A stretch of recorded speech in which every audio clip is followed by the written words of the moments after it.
got her a small recording time. She's got so we did that, and she just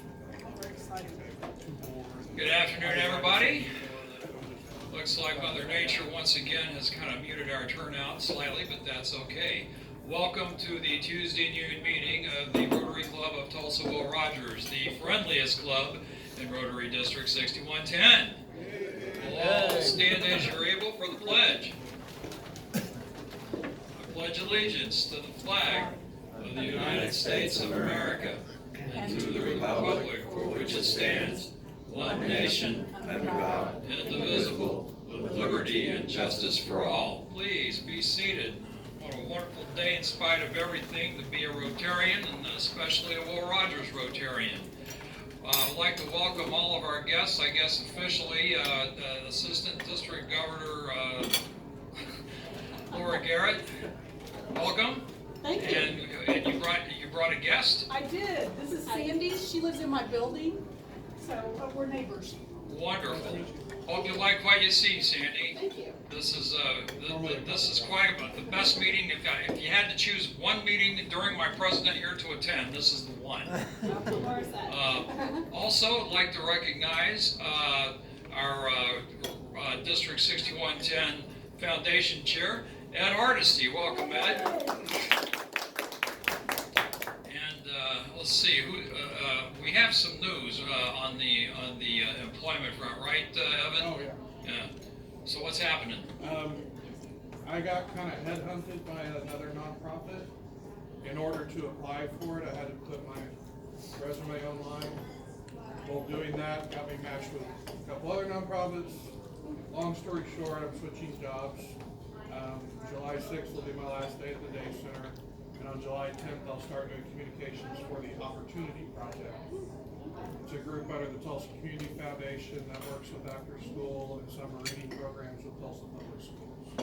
Very good. So I'm excited. Very good. It'll be great for me and my family. Anybody else have any news, any boasts, brags, anything like that? I guess tomorrow is Jake McClendon's birthday, and if he had ever come to a meeting, we would be more than happy to Send him that video? yeah, to tell them happy birthday in person.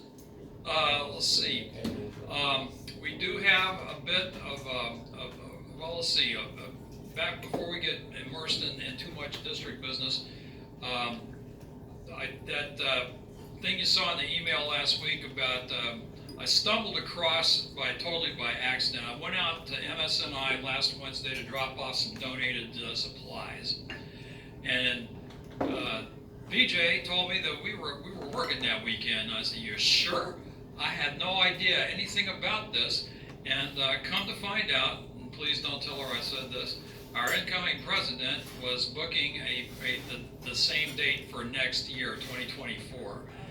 But anyway, there was work to do, so I had no bones about getting up at ODAR 30 and going out there and breaking down boxes and packing and stacking some. And Myrna Gill, the member, also, she came with a friend of hers, a church friend of hers, and we got some work done a little bit. Got one pallet loaded. So, but you know, that's I was telling Ed a while ago. One of the themes of my president year is individual volunteerism, and with that 3 hours I got out there, we got I went over 100 hours for myself in favor of the club. Anyway, speaking of district business, we have a very special presentation for one of our members, and Ed, do you want to come up here and take over the mic? You bet. Thank you, President Stan, and Tom Shaw, would you, Stan wants to come take that. Come on up, come down forward, please. It's a tremendous privilege and honor for me to give this great honor to Tom Upshaw. Tom is our newest Paul Harris Society member in District 6110. Paul Harris Society means that Tom has committed to give $1,000 a year to the Rotary Foundation. And Tom, that $1,000 will provide life-saving heart surgery for a child. It will provide clean water. It will make sure that a mother doesn't die in childbirth and that that baby is healthy. It'll bring peace to the world. And on behalf of not just the trustees of the Rotary Foundation, but especially about all those people around the world that benefit from your generosity, congratulations and thank you. And I have for you a certificate and also a pen that you'll put this on your Rotary pen and wear it with pride and let people know that you're making a difference in the world through the Rotary Foundation. So congratulations and thank you. All right. Outstanding. Good job. All right.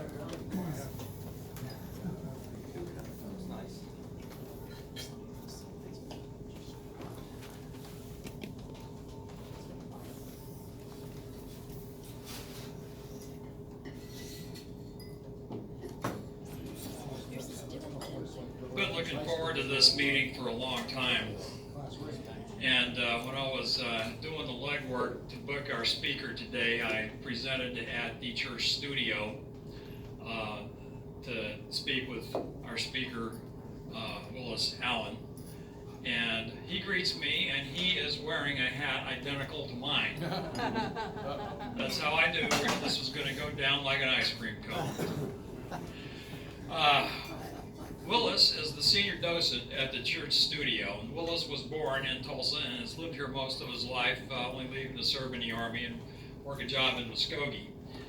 He's a product of Thomas Edison High School and the University of Tulsa. He got a BA in business management. He served for 30 years as a managing partner for Gilbreth's LLC, where he served as management consultant, trainer, coach, speaker, and facilitator.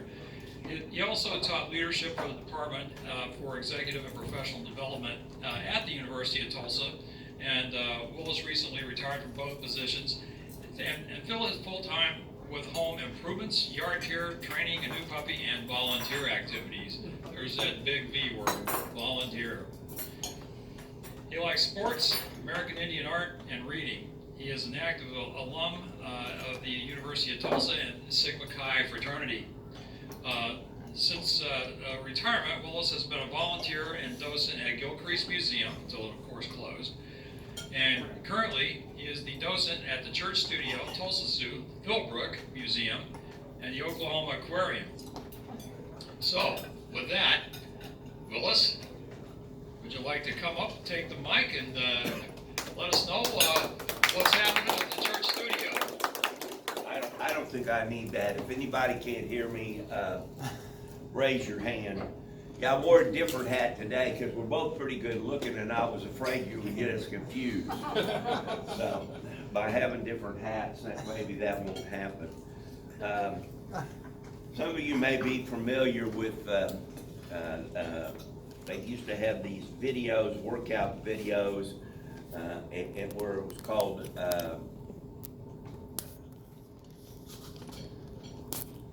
Dancing with the Oldies or Dancing with the Dog. Richard Simmons did them, drawing away.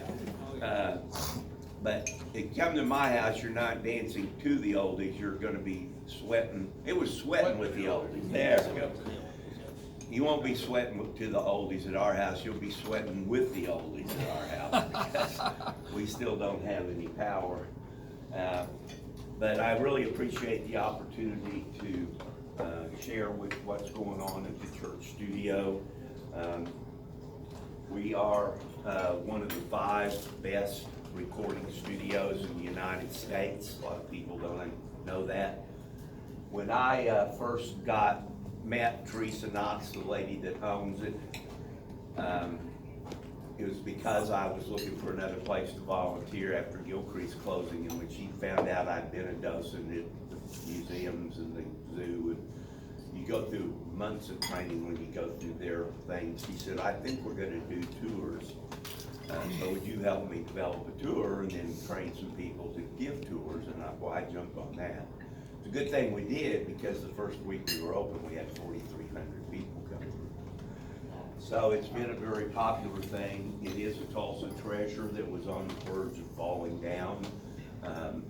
Leon Russell bought the church in '72 and turned it into a recording studio back then, and people like George Harrison and Eric Clapton and Bob Dylan and Tom Petty and Willie Nelson and on and on and on have been in that building. And we're in Tulsa a lot. I think if you loosen this thing In slightly. the early 1970s. And it has been restored and is now also on the national, it's a National Historic Building. And there's something kind of unique about our sign. There's about 2,500 National Historic Buildings in the United States. The church studio is the only one that's oval shaped. And that has to do with the logo of Shelter Records, which was Leon Russell's record company. So, we're located at 3rd and Trenton, right on the corner. This part is the old original church here, and then there's a new wing that's been added, really by necessity, because the old church didn't have handicap bathrooms and elevators and the things that you're required to have. And because it's a National Historic Building, you'll notice that the addition looks very different, but that's a rule. You can't add on something that looks like the original building. So it gives us also about 3,000 square foot of additional space. Kind of the history of the building, it goes back to about 1909. When that neighborhood started, people started building houses and moving into that area. And by 1913, they decided that the community was large enough, they needed a church. And so they came together, and it was truly a community church built by the community. The ladies would make food, the guys were told if you got to bring your own tools, and if you got any lumber laying around, bring it. And they got brick that was used like they used to brick the streets back then. And they put it up much like a barn raising. And because it was a lot of scrap lumber being used, there's at least 11 different kinds of lumber that were used to build the original church. Now, it opened in 1915, they finished it and it opened in 1915. One other thing that's very significant about the original church, it was the first fully integrated church in Tulsa. Because we're only about a half a mile from Greenwood area, and so there were black families in the neighborhood, and they came to the church too. Now, if you came to the church today, in this original front door, there is a cornerstone right there, and it says 1928. So now you guys could be questioning me because I just told you 1950. Well, that's the second group that moved into the building. And they put that cornerstone in. If there was a 1915 cornerstone, it's been lost to time. They were there through the war and left about 1947. And a third congregation moved in. And in 1953, someone got the bright idea, we'll put this fake stone on it. And it is fake stone, it's not real stone. And if you notice in the original church, this was a belfry. There's slats here, so you can hear the bells. They covered those up. They ran out of money, so that fake stone is only on two sides. It's on Trenton, it's on 3rd Street. But if you're coming from the west, headed east, it still looks like a red brick church from the back. So they were there until 1960, and then they left, and another group moved into the church, and when they left in 1970, they didn't have anybody lined up, another congregation lined up to move in, so they put the church up for sale. Now I'm going to switch to Leon Russell, and eventually the two stories will converge. Leon Russell, that's not his name. His real name is Claude Russell Bridges. And he went by Russell Bridges up until he was about 18, and I'll get to that a little bit later too. But his family lived in a little town called Apache, Oklahoma. It was a very small community, and when it came time for his mother to deliver, they had to go to Lawton. That was the nearest hospital. So if you research him, it says he was born in Lawton, and that is true, but he lived in Apache. His family lived in Apache.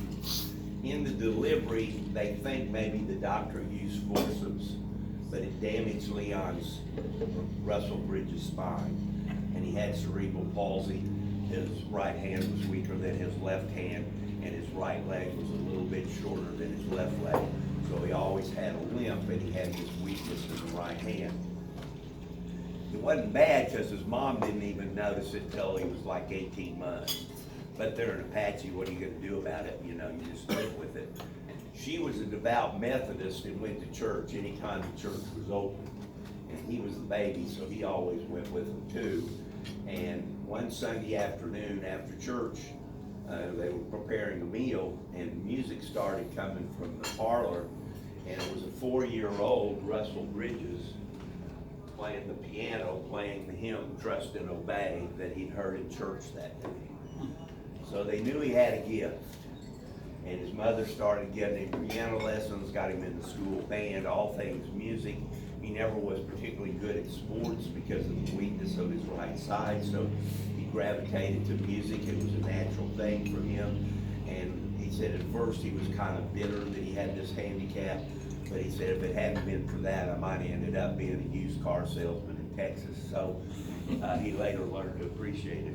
He did go to, when they moved to Tulsa in 1953, he was still in junior high school. He went to Grover Cleveland Junior High School. And then he moved to Will Rogers High School. And while he was at Rogers, he met David Gates, another musician in being groomed. And they got together and they started having bands. And so that's David Gates right there, and that's Leon right there. And they started playing in bands. And back then, Oklahoma was a dry state. So that meant we didn't have bars and nightclubs. But if any of you lived in Oklahoma for a while, you know we did have bars and nightclubs. But it was liquor by the wink.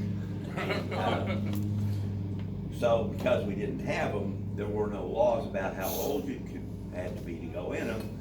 So these kids, 14, 15, 16 years old, are playing in bars till midnight, and on weekends they leave the bar and go to a nightclub and play there till 3 or 4 in the morning.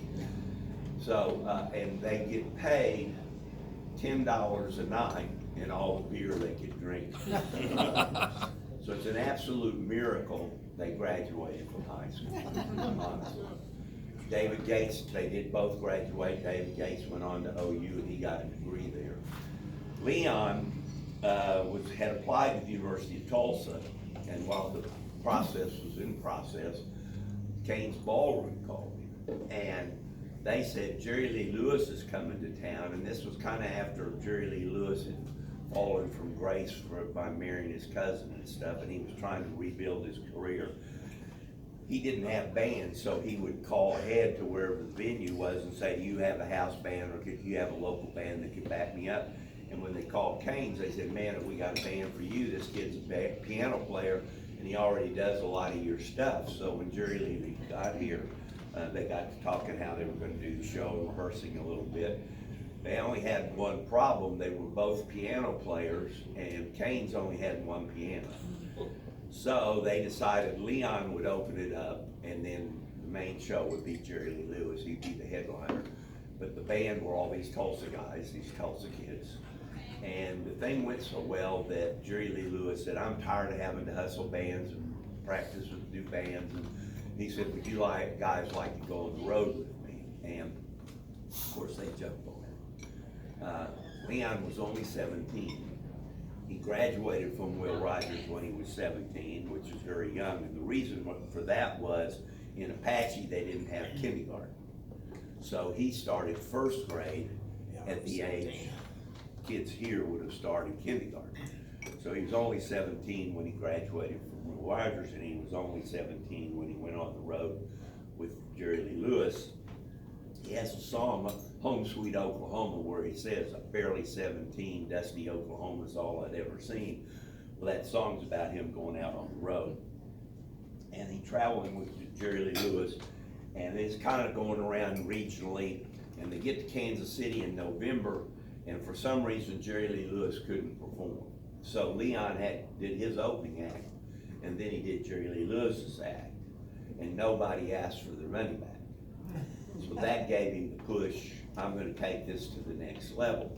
Now he's 17, he didn't think it through very well. He got himself a bus ticket, and he had about 40 bucks in his pocket, and he headed west. And he got out west and got to California, and man, was there music business everywhere. And boy, that was exciting. But very quickly he learned California did have rules and laws, and you had to be 21 to do anything that he wanted to do. So he lived in a trailer park for a while. He was sleeping on people's floors, back and forth to Tulsa. He turns 18, he still can't get a job, and he doesn't have his long hair and beard. He looks like he's about 15. So you're 18 years old, but you need to get into places where you have to be 21. I'm sure nobody in this room ever did it, but I actually got a fake ID, and that's what Leon did. So Leon is out in California, and he gets this fake ID, and it was a draft card. And because it was a draft card, he didn't want to use Claude Russell Bridges on it because he was afraid if he got in trouble with the fake ID and it had his real name on it, his real name might end up in the Army. So that's where Leon Russell came from. He took Russell, his middle name, and we're not sure where Leon came from. The leading theory is it's from Leon McAuliffe, who was a country and western guy that was on the radio a lot here in the 50s, played steel guitar, but nobody knows for sure. And we're not sure where some people say the fake ID came from Tulsa, some said it got from Las Vegas, maybe. But now he's got his fake ID and he goes back to California, and the bar said, no, cops are never gonna buy that you're at 21, you just look too young, and the union wouldn't let him in, and so he couldn't get a job. So he came back to Tulsa again, and here he knew people, so he managed to get a union card in Tulsa. And it was the same union that was in California. So now he's back in California, he's got his fake ID and he's got his union card, but bars, nightclubs still won't hire him because he looks so young. So he gravitates to being a session musician. And they kind of figure, well, the cops aren't gonna come into the studio and look and no, you're not 21. And so he started working in the studio. Very beginning, he was making $10 a day, but very rapidly they saw what talent he had and he moved up. And he became part of a group called the Wrecking Crew. And the Wrecking Crew, back in the 60s and 70s, groups like the Temptations and the Supremes and those kind of people didn't have bands. The music on the record was from the Wrecking Crew. Glenn Campbell was in the Wrecking Crew. A bunch of people were in there. About 40 or 50 musicians, and you could kind of pick and choose depending on what the music was. Leon did records for Frank Sinatra and Doris Day. He did them for Ike and Tina Turner and the Byrds, and he started making some serious money. So these are some pictures, and you can see how young it is. This is him in part of the Wrecking Crew, working in the studio. Here he is working with one of the Monkees, and look at, and then here he's he's a little bit older, he started his beard, and here he's showing him, he became a music director, a music arranger, and all of that. So he starts making some serious money, and buys him a house in California, and that's the house, it's still there. It's bed and breakfast now. And then he started calling his buddies from Tulsa to come out there. So this is J.J. Cale, that's Jim Keltner, that's Carl Radel. They're all Tulsa guys. Jimmy Karstein went out there too. And they put together a band. They're all living in that house. Lynn's turned the house most of the house into a recording studio. Jimmy Karstein said that he had to sleep in a closet. And they started playing at a place called Pandora's Box. And they played during the week, and the Beach Boys would play on the weekend when they were first starting. That's another band. Every Beach Boy record, Leon played on it because he developed a relationship with Brian Wilson, one of the Beach Boys, and he had a mental problems, and it still does, and didn't like to fly and stuff. So often, even when the Beach Boys went on tour, he'd stay behind and he'd work with Leon and they collaborate. So things are going pretty well. And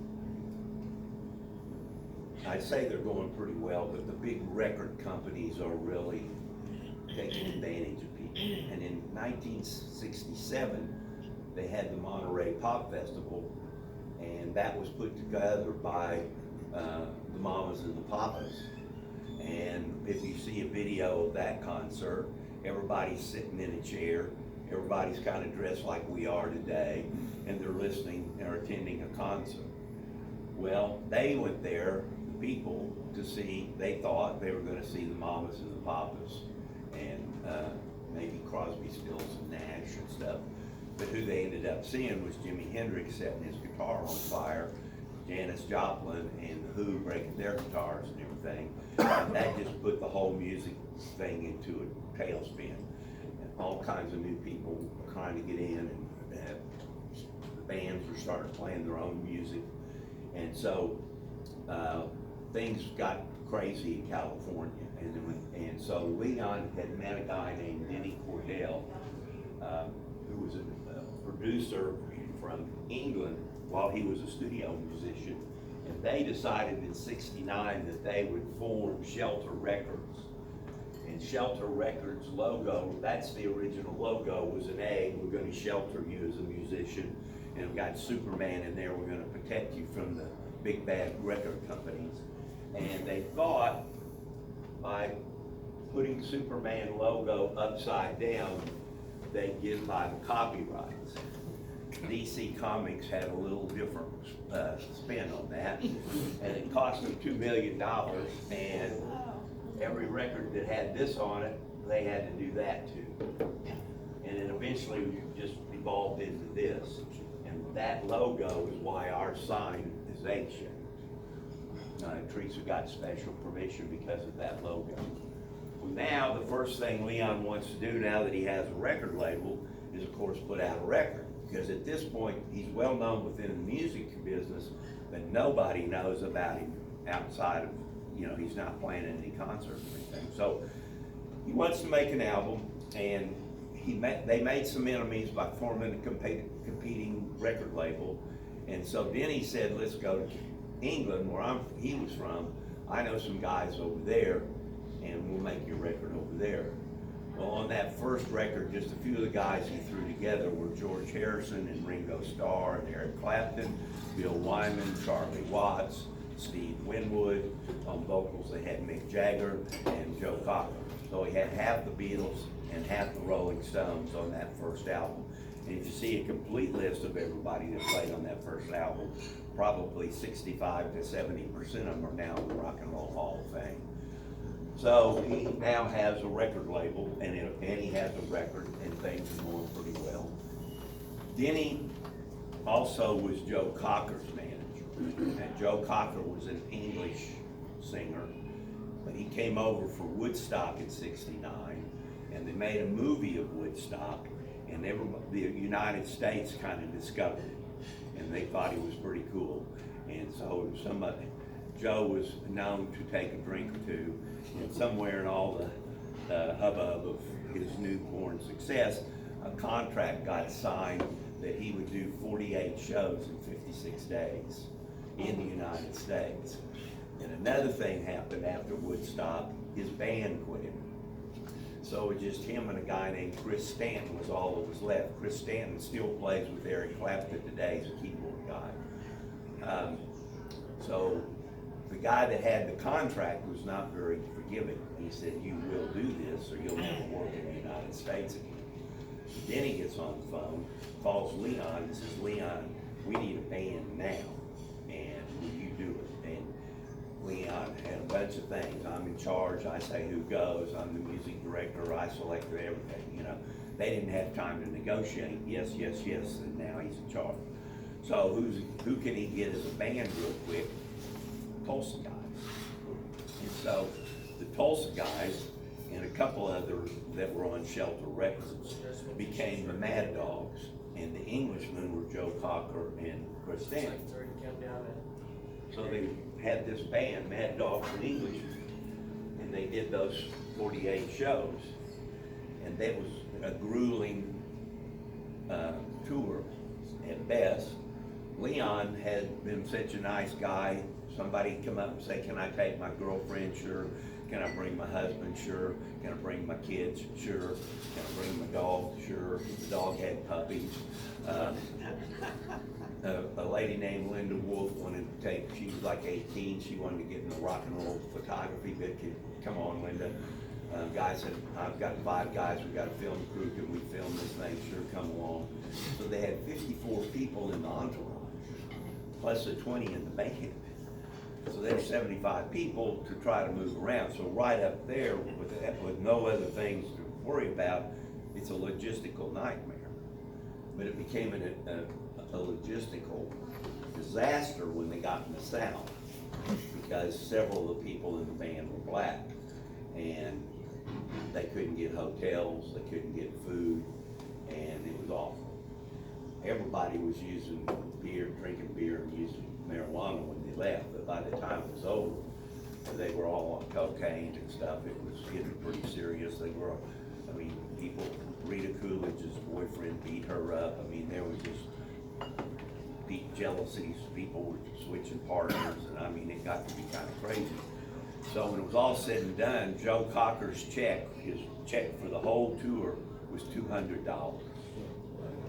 That's how much money they made. So that wasn't good. But luckily they took that film crew along, and they made a movie, and they made a record, and that made money. And that movie put Leon on a worldwide stage. First time anybody had ever seen him, and he was great.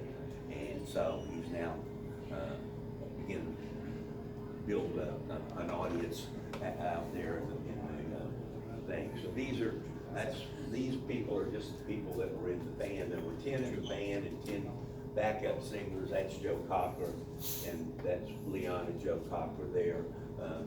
So they did that concert too. When it was over, he didn't want to go back to California because, again, he kind of ruffled some feathers, and so he decided he'd come back to Oklahoma. And the first thing he did in 1970 was he bought a tract of land up on Grand Lake, 7.5 acres. It was Pappy Reed's floating motel and fishing dock, which is what drew him there. But this is a later picture, but that was the house Leon lived in. There's a guest house right there. There's a studio up here now. It's called Paradise Studio. And he built all that up. This is a picture taken recently up at this house. And these are docents from the church, but that table is made out of the wood that when they took the pews out of the church, they took that wood up to the house in the lake and built that big table, and there's 14 chairs to go with it. And they also redid the stairs. It was a 2-story house, so they repurposed that wood. We have one of the chairs at the church so people can see them. They're pretty heavy duty things. But so he's up there and he's making some music. The record Carney was his 3rd album, and that was about half of it was recorded at Paradise Studio up in the lake. The other half was at Russell shows. But so now he's got another album out, and he was living a lot of the time up there, but he'd go back and forth to Tulsa because he really wanted to buy a studio in Tulsa. He would stay with a lady named Ann Bell, and Ann is still a musician today. She was a backup singer in Mad Dogs, and she was from Tulsa, and her husband's name was Larry. And so when he'd go to Tulsa, he was staying with Ann. And Ann was very pregnant with twins when he came to visit. And one day Larry and Leon left, and she thought they were out drinking beer or something, and she was about to deliver, and she was getting kind of hot under the collar. But when Leon came back, he had a Cadillac Fleetwood that he bought for her. And she was driving a Volkswagen Beetle, and he didn't want the babies to be in that little car. So he gave her that Cadillac. When it came time for her to deliver, Larry, her husband, was on tour, so Leon had to take her to the hospital. When they got to the hospital, all the nurses, doctors, even the candy stripers are paying attention to Leon, trying to get his autograph and stuff. And she's over there on the gurney saying, you know, hey, how about me? And so she did have her babies, and Larry was still on the road, so Leon picked her up at the hospital and took her home. And she said when she got to her home, Leon had taken and with big heavy nails, nailed blankets on every doorway in her house. And she said, Leon, what have you done to my house? And he said, well, Larry smokes a lot of weed, and I don't want these babies to be exposed to that, so I put up these blankets. So that's the kind of guy he was, and the kind of friend he was, and he was in and out, and then and she told me all this personally, right in the lobby of the church. She said another day that Leon was in town and staying with him, but he was out and about, the phone rang, and she answered the phone, and the guy on the phone said, hey, this is George Harrison. And she thought it was a prank call and hung up on her. And he called back a second time and said, convinced her it was George Harrison. And she said, well, I just stuck the phone out like this and screamed like a little girl. But George was looking for Leon because he was getting ready to do the concert for Bangladesh, which is very historic, and it's the first major rock and roll concert where a multiple of stars came together for a cause. And George Harrison, when the Beatles broke up, became a Buddhist, and he went to Bangladesh, and he was taking sitar lessons from Shabby Rankar, and they had a typhoon, which is a Pacific hurricane, and flooded, and the children were starving. And so they got together and said, let's go back to the States and have a concert and raise some money. A lot of people think George was hoping to get the Beatles back together, but that just didn't happen. He did get Ringo, and he got Eric Clapton, he got Bob Dylan, Billy Preston, Leon, of course. Ringo, we did have one of the Beatles with him, and they put together this band. The rest of the people from here down are again all Tulsa guys that Leon brought to this party. So a third of the concert of Bangladesh were Tulsa people. This is George Harrison and Eric Clapton. Leon did a version of Jumpin' Jack Flash that really stole the show. But the Dylan part of the concert, Bob Dylan had been in a motorcycle accident and hadn't performed in 2 years. And he came, he said he'd do it, but then he never showed up for rehearsals and stuff.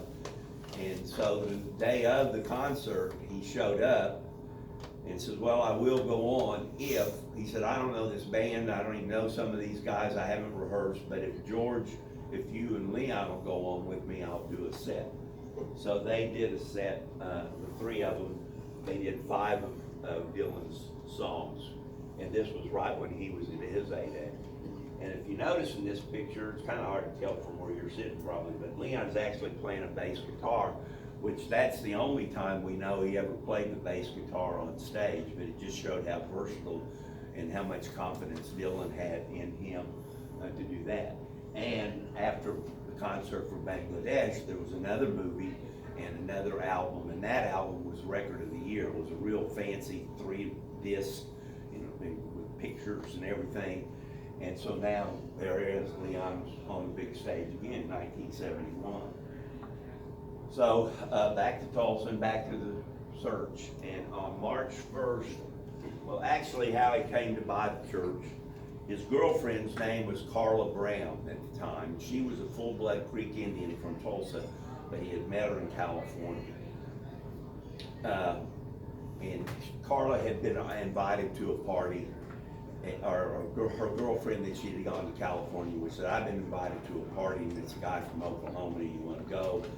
And Carla said, sure, why not? So she went. We have an interview. She passed away in 2018, but we have an interview with her, and she said that when she got to the party, she was a very attractive Native American woman, and she had a leather dress on, so she kind of looked the part. And the guy at the door had her on the list, so he said, yeah, go upstairs. And these are her words, she said, when I got upstairs, it was full of long-legged models. And she began to wonder why she'd been invited. And so a guy comes up and offers to buy her a drink. She says, I'm from Oklahoma, I've got a flask in my purse. He came back and introduced himself. It was Leon, and they didn't talk long enough to get each other's names and stuff. But then apparently he said something she thought was inappropriate, and she stormed out. He called her 3 days later, she hung up on him. About 10 days later, he shows up at her house, knocks on the door. She said, I was mopping my kitchen floor. And he's standing there with a bunch of flowers, and he has Chris Stanton and Joe Cocker with him, and they come in and start singing, and he says, we're going on tour. You're gonna come with us, and we want you to come with us, and she went. And so they dated all through Mad Dogs, and after that, she played a role. She really liked the place up on the lake. It had some Native American tie-in. And they were eating breakfast across the street at a restaurant. It was called the Ranch House back then. It's a freeway now. And she noticed the church was for sale and told Leon, hey, this would be great. It's a church, here's shelter. He's kind of, he wasn't religious, but he was kind of spiritual, and he wore a cross a lot. And she said, and then it's a sound building, it should have good acoustics. So he closed on it on March 1st of '72. And that's pretty much what it looked like. You notice the windows are all boarded up because it had been sitting there for a couple of years for sale. And then later that summer, I think it was in August, I haven't been able to pin down the date exactly, but he bought the Aronson Mansion for his home. And then there was a lot of work that needed to be done. He had to convert a church into a recording studio. He had to get the house the way he wanted it. And one of the reasons he came to Tulsa was privacy. So they built this fence around the house to keep people out. It was on 2.5 acres in Maple Ridge neighborhood. But because all this work needed to be done, he brought the roadies in from Mad Dogs and Englishmen who had carpenter skills, and they started doing that work. Once the church opened, here's just a few of the people that have been in that building. I mean, it is hollow ground to me, but not because it's a church. It's all the people I listened to growing up and you know, just wanted to see in concert and all that. They've been in that building. They've played in that building. Some of them for quite some time. And we keep learning other people that were there. But you can just see that Freddie King, when Leon bought the church, he also bought 14 houses in the neighborhood. So Freddie King was one of the people that lived in one of those 14 houses. There's Harrison and Clapton again. This is the concert where Leon went on the road. It was out at the fairgrounds. That's the Gap Band, which became his band later on. J.J. Cale, Phoebe Snow, Tom Petty. That's he and his first wife, Mary. All the guys in Derek and the Dominoes were at the church, and Willie Nelson was at the church, Weather Jennings. So it's kind of a who's who of music, really, not just rock and roll. Bob Marley's first release in the United States was on Shelter Records, and that's reggae. He did gospel music and bluegrass music with the New Sons of the Bible, and so they did all kinds of music there. Now when Leon bought the church, he could have brought in a minister the next morning and had a service. I mean, it was a church, and it was in pretty good shape. When Teresa bought it, this is Teresa, and that's her husband, Ivan Acosta. When they bought it, this is what it looked like.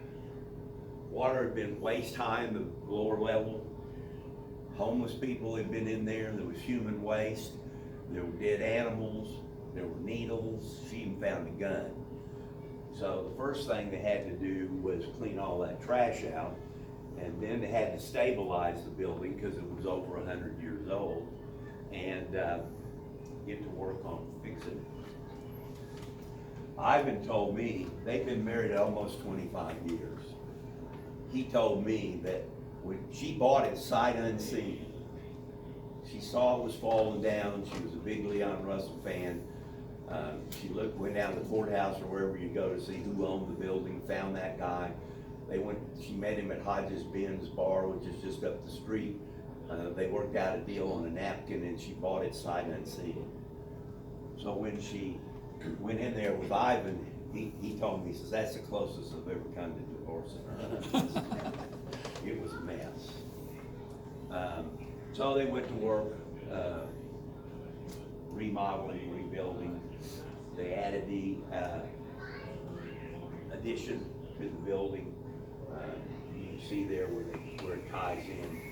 This picture, is before and after, and this was the toughest battle Teresa had to fight to get to be a National Historic Building, because all the time that Leon was there, and then a guy named Steve Ripley had another Tulsa guy had a recording studio in the building after Leon.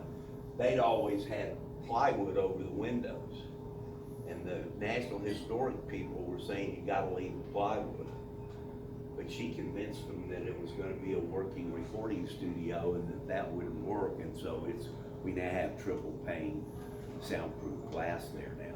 But that was the hardest part of getting there.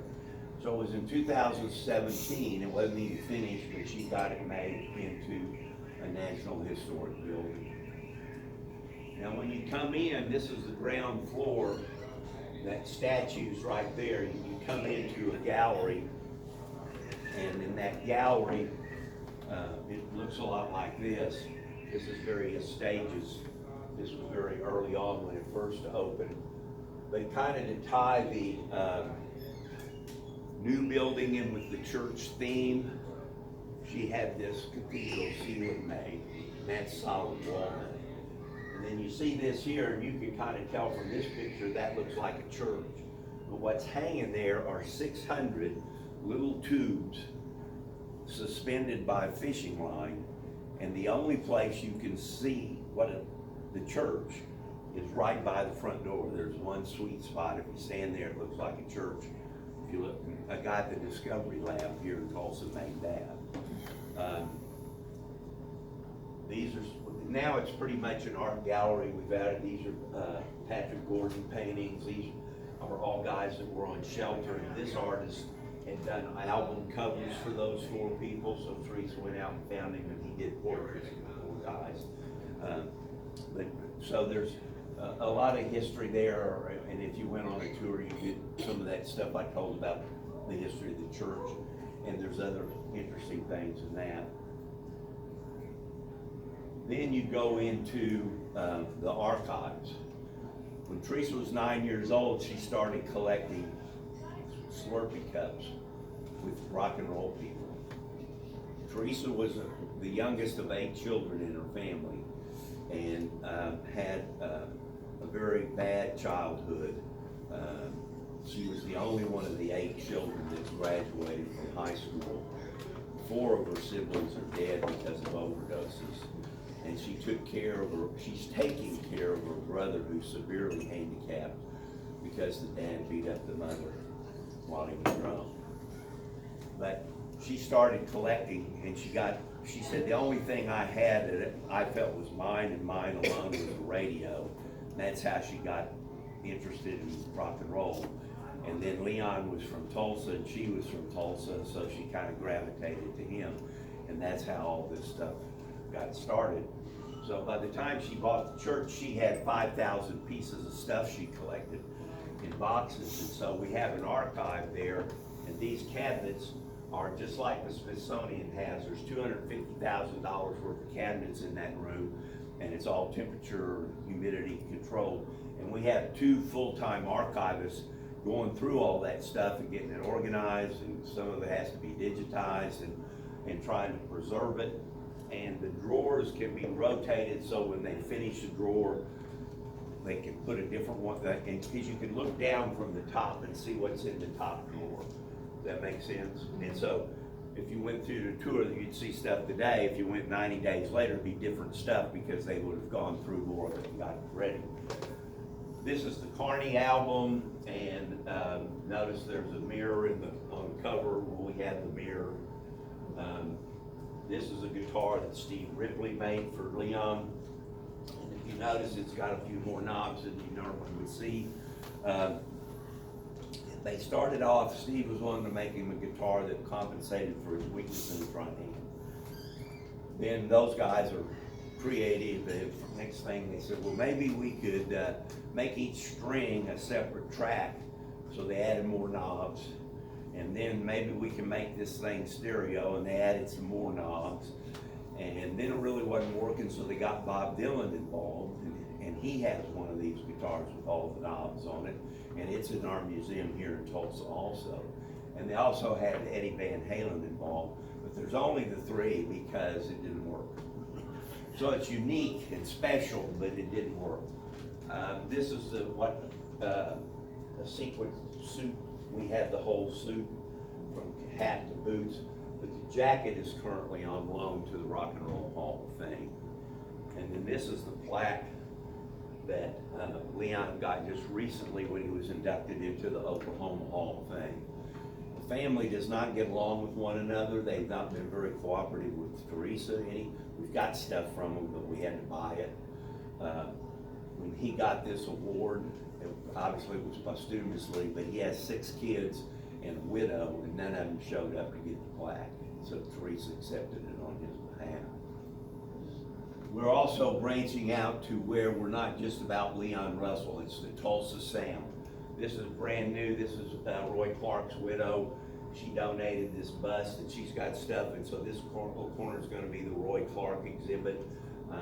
Carl Radel was a Tulsa bass player. He played bass on the song Layla with Eric Clapton. That's his platinum record for doing that. So you'll see not only stuff about Leon, but all the Tulsa sound in our museum.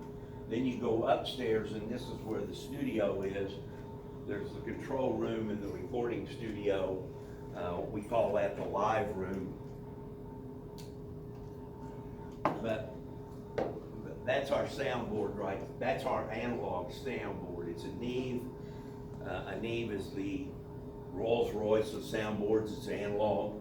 When it was built, it was 36 tracks. It's had somewhere in its life it had 6 more, so it's a 38 track analog thing. Teresa paid $600,000 for that.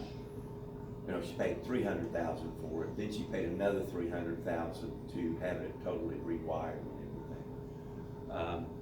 This equipment here in the wall, that's our digital equipment, so we can record analog or digital or back and forth, and that's about $250,000 worth of stuff there. There's 22 miles of electrical wiring and 12 miles of acoustic wiring in the church. We have isolation booths so that we can isolate an instrument or a singer. These are just some pictures of different people. We do everything from books on tape to a full string orchestra. So, and we've done all of those things.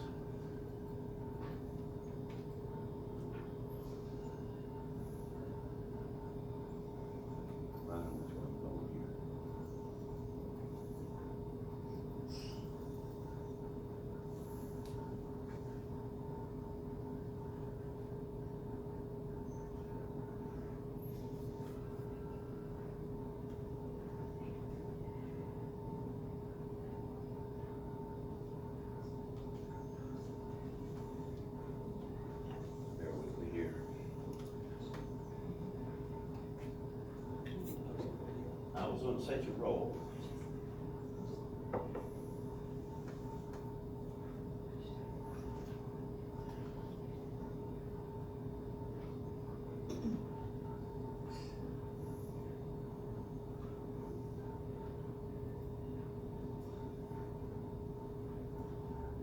Okay, this is some of the special instruments we have.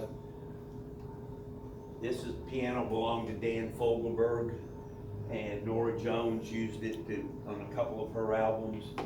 Neither one of them knew Leon or had anything to do with the church, but Teresa needed a good piano, and that's where she got it.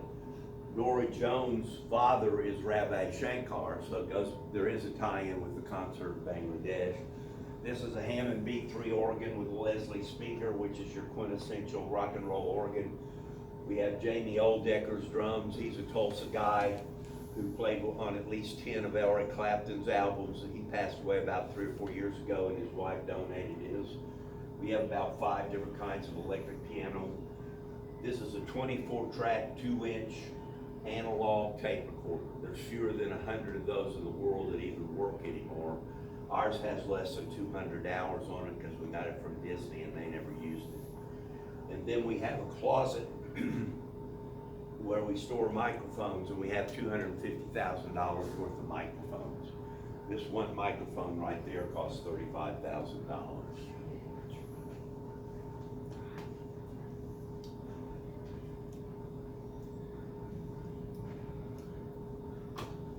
We're gonna be a school for sound engineers. We've hired a 3rd engineer. This is one of our sound engineers, Dan. He learned to be a sound engineer in 1975 at the church when Leon was there. And this is Kay. He's our another sound engineer. He's kind of our analog expert, and we just recently hired another guy that I don't have his picture yet that's gonna be helping with the school. We're an event center. We've had weddings, we've had cocktail parties, we've had company picnic, company events, Christmas parties. We even had a celebration of life for Jimmy Karstein. So we can have just about anything from 20 people to 150 people there. This is Teresa's daughters right here. The older daughter got married in the church.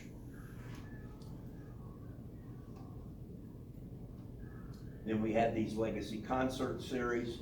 Only 100 people can come because they're in the live room. And these are a few of the people. We have Taj Mahal, Air Supply, Willis Allen, Ramsey. Rita Coolidge didn't perform singing, but she came for a book signing, and we interviewed her. George Thorogood, Kenny Loggins, then Ford Kohler. We have memberships, and just like a museum, if you want to join and become a member, you get discounts. You get discounts not only at the church, but at Harwilden. He was asking me why we handed out postcards about Harwilden. Well, Teresa owns Harwilden too. Membership does have some privileges. This is most of these are docents. These are people that work for the church. It has a very small staff, maybe 10, 12 people at the most. But the docents are all really good people and a lot of them know a lot of things, and you can come and get a different docent each time and hear different stuff because of their life experiences and so forth.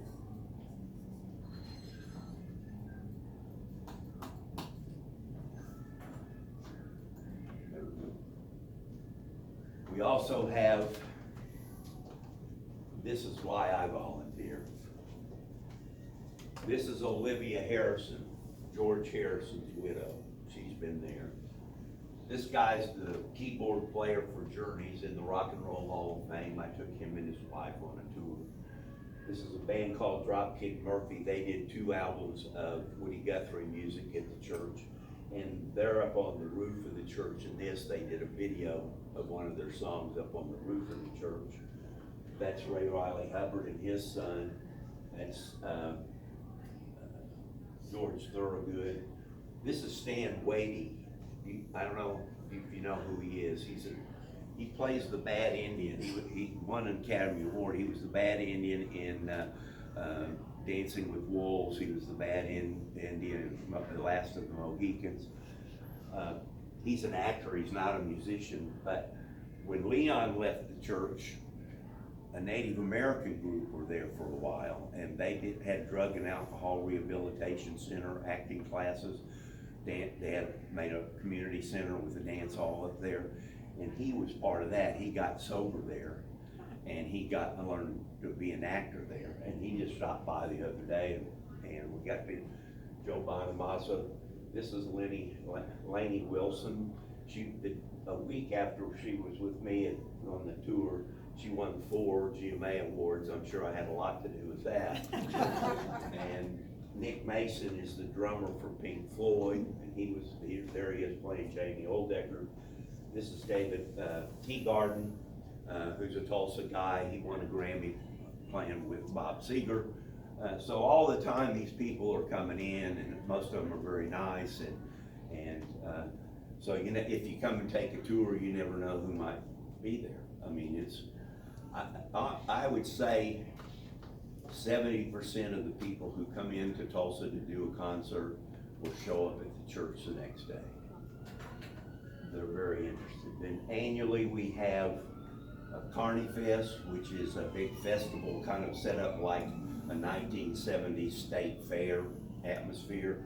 We had 11 bands this April. We're gonna have another one next April. And then if you haven't gotten enough of me, you can go on YouTube and search Willis Allen Church Studio Tours, and there's a 55-minute presentation where I go into detail about all the stuff that's there. So we've been open 51 years. We also own Harweldon Mansion, and Harweldon Mansion's celebrating its 100th anniversary. One quick story, and it's 1:05. I'm doing pretty good. I'm gonna talk all afternoon because I don't have air conditioning. So. But my wife and I got married in Harweldon almost 42 years ago. And so Teresa she bought it, and she got it from the Arts and Humanities Council. She made a bid. She didn't think it was gonna get it, but she got it. So she was taking Diane and I around showing us what she'd done to the place.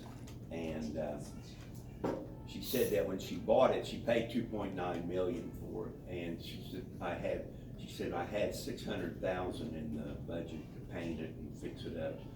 And the day we were taking the tour, she turned to us and she said, so far I've got $6 million in it.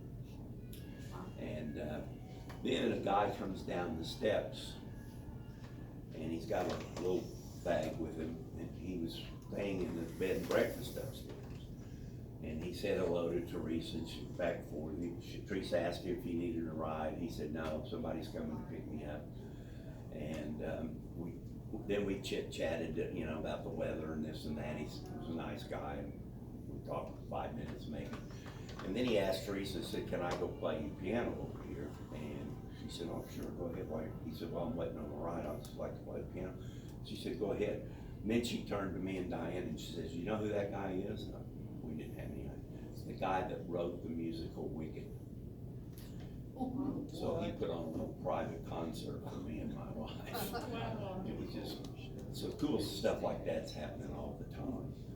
But it's beautiful. But they do tours there too, and they have high teas, which are really nice. They are wedding. I mean, the lower level or lower 2 levels are event space, and then the upstairs there's 4 bed and breakfasts in the mansion, and then there's a carriage house, and there's 2 more bed and breakfasts over there. So there's a total of 6, and they're first class. Teresa doesn't do anything halfway, I guarantee you. And if she decides she's gonna do something, you better get out of the way. And the most important thing about Teresa Knox, she is the nicest person you will ever meet. She's not put up snooty about all her money, and she has a lot of money. And she didn't get it from her husband because he came from Puerto Rico and couldn't even speak English when he got here. And they've made millions. I mean, they've got 13 million in the church and probably 10 in Harwell, and they own other properties and stuff. But she treats me so nice as a volunteer. She treats my wife very nice because my wife is very nice about letting me volunteer so much. And if Teresa asks me to do something, my wife says, go do it.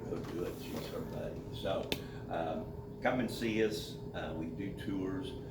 You pretty much have to do a tour because it's a windy place, and plus we don't just let people wander because there's too much equipment and things that if they tweaked it, it wouldn't be good. So. I'm not a Tulsan. What happened to his home? Is it still standing? No, Is ma'am. private? No. That's the short answer. Okay. Now, the long answer is, wherever he lived, he put a studio in his house. So at the mansion, he wanted to put one there, and was gonna put it in the basement. But the basement had a very low ceiling. So he dug down about 6 feet to raise the ceiling, more or less. So, and there was a big brick kind of pillar thing right in the middle of the basement, and he just couldn't get out. Great musician, not a great civil engineer. Everything's okay. Gets his studio down there, they start recording, and then a big rain comes, and because now the cellar is deeper than it used to be, it floods, and a lot of his electrical stuff gets ruined. So he puts this French drain around the house. So everything's good again. Now this part, this is my theory of what happened. One night they're playing late down there, and they're hungry. And there's no DoorDash or any of that kind of stuff. And somebody said, you know, Leon, if you had a pizza oven or something, you know, we wouldn't have to be starving down here. So he was the kind of guy, if you said something to him, you better look out because he might just do it. Well, he did it. He put a brick pizza oven and a brick floor in his kitchen upstairs. That extra weight caused the ceiling of the basement to start doing that. It was about the time that he married Mary, and they'd made a couple albums, and they were on tour. There were some guys living in the house, and there was a wasp nest up on the 3rd floor, and they rolled up some newspaper and lit it to burn out the wasp. They caught the ceiling on fire, and it spread to the roof, and when the fire department came, there was water damage. And so Leon never came back from that tour. It was such a mess, and sold the house. And when the guy that bought it was thinking about restoring it, when he had the city come and inspect it, they condemned it. And so it had to be torn down. And it was on 2.5 acres, so from a real estate point of view, there was some real prime property there. They divided it into 4 lots and sold it. But that's what happened with the mansion. The lake property he gave to Oral Roberts University when he left. And we think for a tax thing, and some guy on the board of Oral Roberts University managed to buy it and now owns it. He's a chiropractor here in town, and he's maintained it pretty much like it was when Leon was here and in the church. So, and Leon had 14 houses in the neighborhood. Right now, Teresa's bought 13 lots in the neighborhood, so she'll pass him here before. She's trying to convert that whole neighborhood to be designated as Studio Row. Because David Teagarden has a studio just up the street too. And so there's 2 recording studios on 3rd Street right now. I've been trying to get that restaurant to acknowledge that all these guys ate over there. You know, you go and there's kind of NASCAR stuff, but if it was my restaurant, I'd have that Bangladesh poster because all those people ate in that restaurant. It was open 24 hours a day, 7 days a week. It was the only thing around. But that's what happened to the mansion. Sad because it was a historic building here. It's some sort of oil man, I think. So, anything else? Yes. The first night I ever stayed in Tulsa, I stayed in an Airbnb, and they claimed that it was one of his apartments that he lived in when he moved to Tulsa. It was by Wildflower Cafe on 11th Street. You know if that's. I've not heard that. I wouldn't doubt it. He owned a lot of property in Tulsa in that period of time. This would have been early days because it's Yeah. not a big place. Yeah. We have, across the street from the church, there's some retail building. Teresa owns everything on Trenton. There's some retail space there. Up on the north end, there's some windows in the 2nd floor, and that's 2 more Airbnbs that Teresa owns up there. But she never, as far as I know, she didn't own those, but Leon lived several places in Tulsa, and the only way you know for sure is to go and check the county records. You know, I mean, we have people coming in, they got a piano that Leon, and they got this, and they got, you know, and you got to